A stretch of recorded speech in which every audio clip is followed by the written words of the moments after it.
Désolé de vous interrompre, mais je pense que commencer avec une présentation brève à propos de la démarche d'implantation des ERP serait bénéfique pour vos camarades.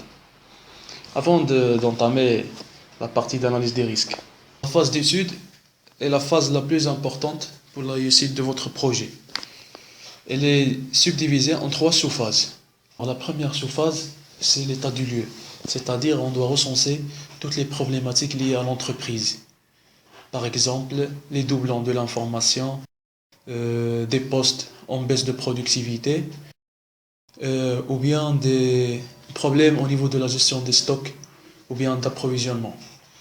Une fois on a recensé toutes les problématiques de l'entreprise, on doit définir notre besoin, c'est-à-dire on doit définir l'objectif, on doit réaliser des plannings, on doit estimer le coût, et bien sûr faire euh, une étude des processus internes très détaillée.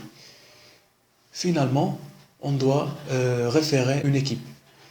Cette équipe s'appelle l'équipe référente. C'est une équipe constituée normalement de 2 à 3 collaborateurs qui vont suivre le projet et qui vont assurer une communication interne et externe. Comme résultat de cette phase, on aura un cahier de charge. Après avoir établi le cahier de charge, on passe à la deuxième phase. C'est le choix de l'éditeur et de l'intégrateur. Premièrement, on choisit l'éditeur, c'est-à-dire le logiciel de gestion intégrée qu'on va intégrer dans notre entreprise. Pour ce faire, cette phase passe par plusieurs étapes clés.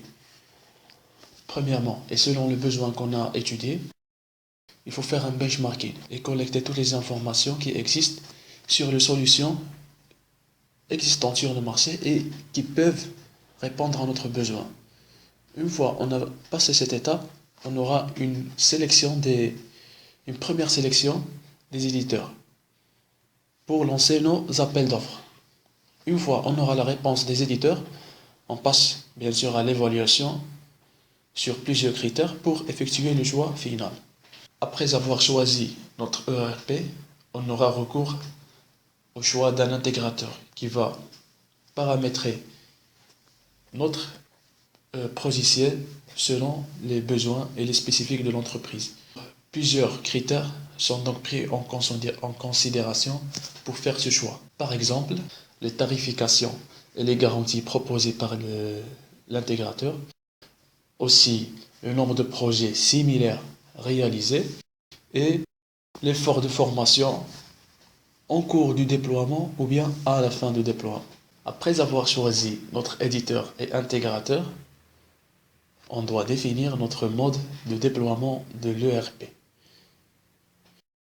C'est-à-dire, si on va procéder par une installation classique des équipes de l'application et du serveur au niveau de l'entreprise, ou bien on doit se contenter de l'installation de l'application accessible à distance. Cette phase du choix se conclut donc par la signature d'un contrat avec l'intégrateur. Jusqu'à présent, on a réuni tous les ingrédients pour l'implantation d'un ERP. La phase qui suit, c'est la phase du déploiement, c'est-à-dire le paramétrage et la mise en production de notre logiciel.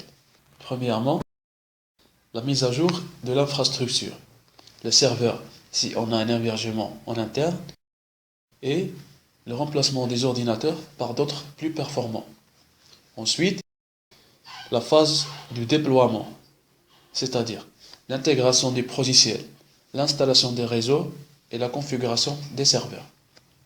L'étape qui suit est le paramétrage, c'est-à-dire la configuration des logiciels pour s'adapter aux particularités de l'entreprise. Par exemple, la configuration des comptes comptables et les factures.